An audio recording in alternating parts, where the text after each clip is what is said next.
Hello, my name is Mike Pfaff, and this is my YouTube channel, Living in the Illusion. Now on our board here, we have our subject for today, and here it is, amazing truth. You can't see what I see. You can't see what I see. And this subject was prompted by a comment. And there's been several comments similar. But here's what it is. If everything is constructed out of your memories and beliefs, how can two people describe the same outside reality? Oh, and that's a little contrary to your construction, because you have your construction and they have their construction, and yet you have the same description of what's outside.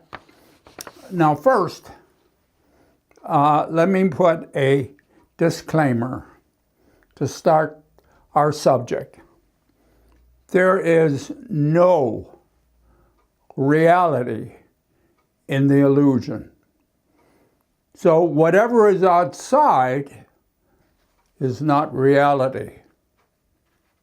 Now I've had several videos on this, and I'll reference one of them or two up here. So what is our goal in this particular subject? To break the illusion of a shared outside reality. And like I just said, the outside, there is no reality, not in the illusion. Now you might not have thought about that, because this is very common that you have conversations with someone else and you are sure you're talking about the same thing. This happens a lot in families, say at family reunions, where in those particular cases, there's a lot in common. So they have within the same family a discussion about something that happened. And one person will say, well, when I was 8, Uncle Joe came over and Aunt Mame, and we did this and that and the other thing. And the other sibling will say, well, I don't remember that. I remember him coming over, but I remember this and that and something else. So there is some difference in what you see. Notice how I pronounce that. See with your eyes. And so let us go down to our next comment. You do not see with the eyes. You see with the mind. The eyes and none of the senses do what you think they do. They don't, and they can't. The senses tell you nothing. The senses do not talk to the conscious mind. The senses only get information.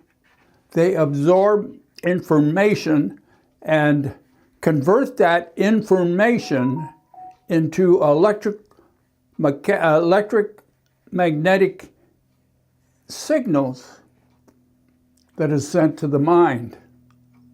It is the mind that interprets and tells you what you believe the eyes and the other senses are telling you. They're not. So the information that you think you're getting from your senses is an interpretation through your mind, which filters that information as determined by your beliefs and your whole belief system. So it's not dependent on the senses. The senses tell you nothing. So since the senses tell you nothing, and it's the mind, you interpret your world into existence through the mind. You interpret it through your belief system, your beliefs, your life experiences. You take that information that comes from your senses and you manipulate it to match your beliefs. And from that high-graded data, you interpret the world that you live in into existence. So that's basically what we're going to talk about. Now I'm going to come up with some models. So in a moment, you will see a few models. Boom! And this is part of our model for today. And today we're having Earl Grey, a little black tea, and a little sophisticated oil mixed in with it. And it's quite tasty. You may notice that most of it's gone. So it took me a little while to turn our models on. But here's what you got so far. Over here, we have the infinite field of everything. And it's consciousness. Consciousness is this field of everything, out of which everything comes. Now, let us open it up a little bit more and show you two different individuals, A and B, and recognize that each one has their own lens of perception, which is basically their belief system. So they both have a lens of perception. They are both observing and absorbing information from this infinite field of everything. Then they take in that information and filter it through their lens of perception, their belief system. And on the other side,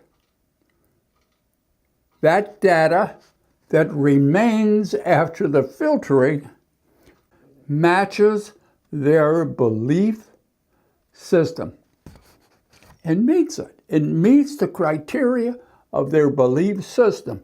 If it didn't meet that criteria, it wouldn't get through the lens of perception.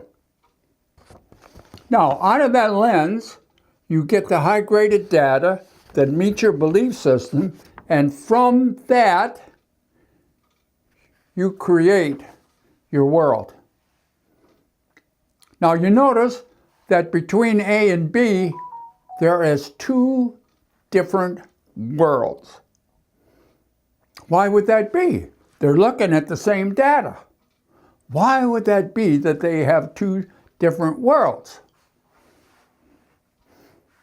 What's the model tell you? They have different lens of perception.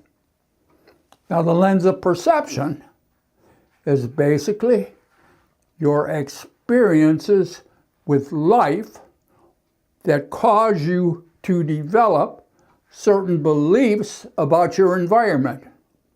And from those beliefs about your environment, you develop a belief system. And that is your filtering of what comes from the infinite field. See, there's an infinite over here. You're not going to get infinite inside of you. you're only going to get what matches your beliefs. Now that's hard to understand, because we see our neighbor, for instance, or our significant other, and we say, well, look at this and look at that, and they say, yeah, oh yeah, I see the same thing. No, they don't. But they see enough in common that they develop a model between the two of them that look very similar to each one. But they're different. We'll look at that in just a second. But I want to point out that you can never see what the other person is seeing because of your lens of perception and the difference between theirs and yours. Between theirs and yours. So you are going to see one world, and they're going to see a different one. How different? That's what we're going to point out now. And now, down here, we have the rest of this model. And here's what it is. The top one, right here. You see those two little circles? They represent individuals. And when you have nothing in common, nothing, no language, no religion, no social structure, one comes from the Amazon and one comes from New York City, you're going to have nothing in common. And so communication between the two of you is going to be non-existent.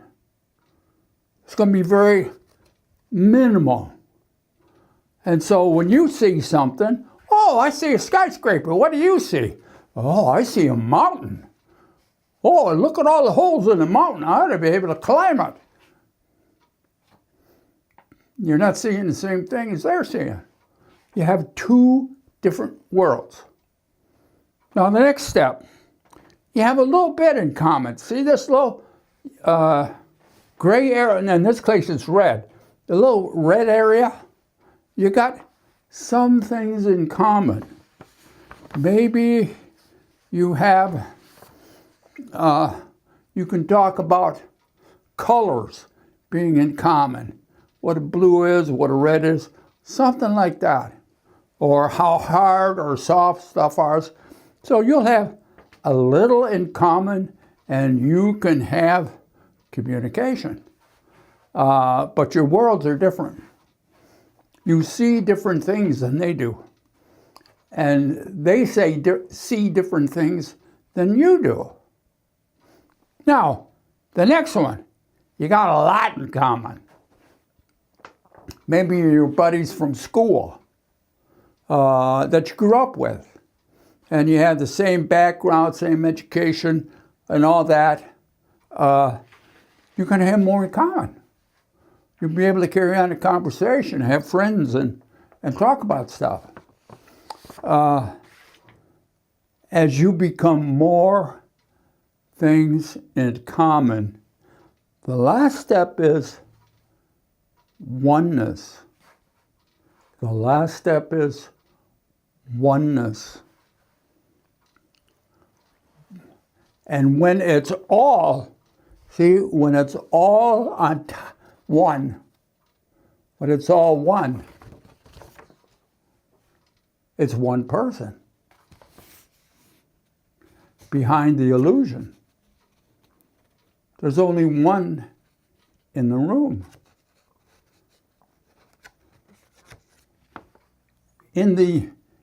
Behind the illusion, you and I are the same. Why? We are connected, extensions of consciousness. Now let's take a look at a few things in relationship to this. First, let's start with A Course in Miracles. Now the course is pretty long in this, so I don't want to, so I'm going to give you some insight as I go through it, because it's, as soon as I find where I hit that thing in my notes here, I'll tell you what it says. And here's what it says. Here's what the Course says. What I see witnesses to what I think. If I did not think, I would not exist, because life is thought. Let me look on the world I see as a representation of my own state of mind.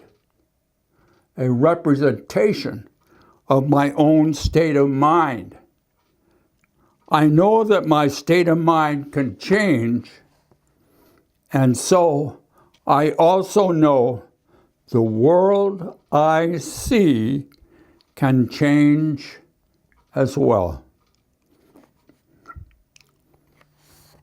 What we project from our world, created world, and lay on top of this outside energy system is only what we have taken in from this system to begin with. And that's why when you lay it on top, it fits perfect, because it's everything. And whatever that is over there, it will fit perfect. And so will the other created life. So you would say, oh, we're seeing the same thing, because our worlds fit right into this infinite field. Now here's the thing. Even conjoined twins have different worlds. If you do any reading on them, you'll find out they marry different people, even though they're conjoined. Now,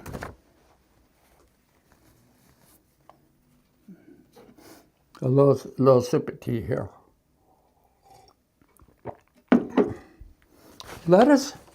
I'm going to quote some other things from a very interesting person who is considered the father of quantum physics, and that's Max Planck. So these are going to be quotes. All of these quotes came out of Wikipedia, and I can't put them in the description because I ran out of room. I'll put the quote. I'll put the reference on here, and you can copy it if you want to go get more information. Max Planck also got the Nobel Prize for his work on quantum. So here's one of the things that Max said. I regard consciousness as fundamental. I regard matter as deriving from consciousness. We cannot get behind consciousness. Everything we talk about, everything we regard as existing,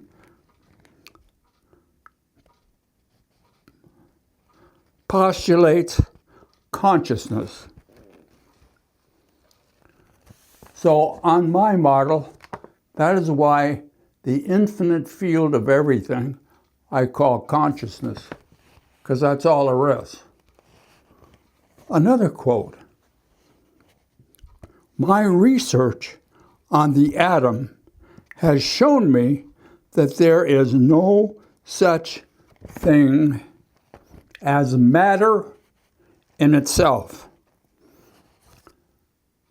No such thing as matter. And another quote that kind of ties those together. All matter originates and exists only by virtue of a force which brings the particles of atom to vibration and holds this most minute solar system of the atom together. We must assume behind this force the existence of a conscious and intelligent mind. This mind is the matrix of all matter. Max Planck. We live in an illusion, and it is difficult to understand because of our egoic belief system that there is no matter. We are convinced because our senses are not, we believe our senses are telling us something that they cannot tell us and is really not there, but we have a belief that there is a physical universe. We don't understand that that is just a expression of the infinite field of everything. Now, my second book, Outside Inside, talks about this concept. And as you walk along, it's only energy. As this energy system, which is your body, walks through this outside environment, which is energy, and you bump into something, boom! You bump into something, then you turn your senses to that, whatever you bumped into, and within billions of a second, because that's how fast the information moves in the subconscious mind. Billions of a second, you cast your vision, your senses onto that area, and like that, you create as your world, as part of your world, what you interpret that energy as, and you will lay what you create right on top of that energy, and you'll say, oh, that's a chair. I ran into a chair. The chair is energy. You have converted that energy through your senses and the interpretation of your mind into a chair, which is your life experiences with that type of energy. The chair, or the table, or the car, or the rock, or the door, or whatever it is energy that you render as a chair, as a rock, as a door. Outside of your mind's interpretation, it's energy. Outside of your mind's interpretation, it's consciousness. And as Max Planck said, all we are really talking about is consciousness in all of its many forms. So this is a very interesting observation. Now I'm just looking to see if I forgot. Oh, yeah. Now in the classical world, you see, now we're getting back to why there's a difference in seeing, why you can't see what I see. Okay, in the classical world, you can measure anything. You can measure a multitude of things, infinite things. Now here's the point. The measurements do not give you the meaning. I'll say that again. When you measure something, there is no meaning in the measurement. For instance, you measure something that's a foot in length or a meter in length. And what's that mean? Well, the measurement itself means nothing. The meaning is in the interpretation of the mind. So all meaning, which means all your beliefs and your belief system, rests in the mind. And the mind is a quantum state. So your meaning and your memories and your belief system is quantum information. You have no meaning of the measurement in the classical world. And to get a meaning, you have to take quantum information, which is qubits of information, infinite possibilities of where that information is and what it means. And from the classical world, you try to touch that. And when you touch it, see, quantum state is a waveform. And when you touch it, the waveform collapses. Now, new theory indicates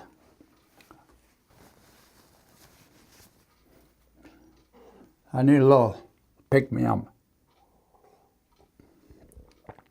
New theory indicates that that field, that infinite field, which is conscious, has free will and determines, when you touch it from the classical world, what it's going to show you. Because it all collapses into one thing. From infinite into one thing. And therefore, that's what you believe it is. So, in the classical world, you believe that the measurement and the meaning and the qualia or quality of that meaning rests in the conscious mind. It does not, but it's the belief that it does. And therefore, when you take a measurement, boom, like that, your subconscious mind, taking in the information of that measurement and the environment that it's in, comes up with a meaning. And so the conscious mind believes that the measurement and the meaning and the quality of that meaning comes from the measurement. Comes from the measurement. It does not.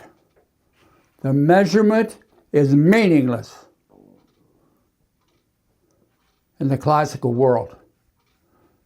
The meaning and the quality and the qualia of your life rests in the quantum state. Now that's entirely different. Go back to Max Planck. There is no matter. Everything comes from consciousness. Everything you talk about is consciousness. And it reminds me of the Tao and the saying in Taoism, all things come from the Tao, all things return to the Tao. It's the way of the world.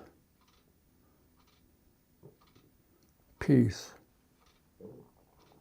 This is a very interesting topic.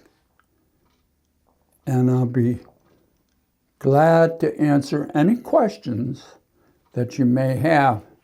Not that I'll have the right answer, but at least we'll have something to talk about,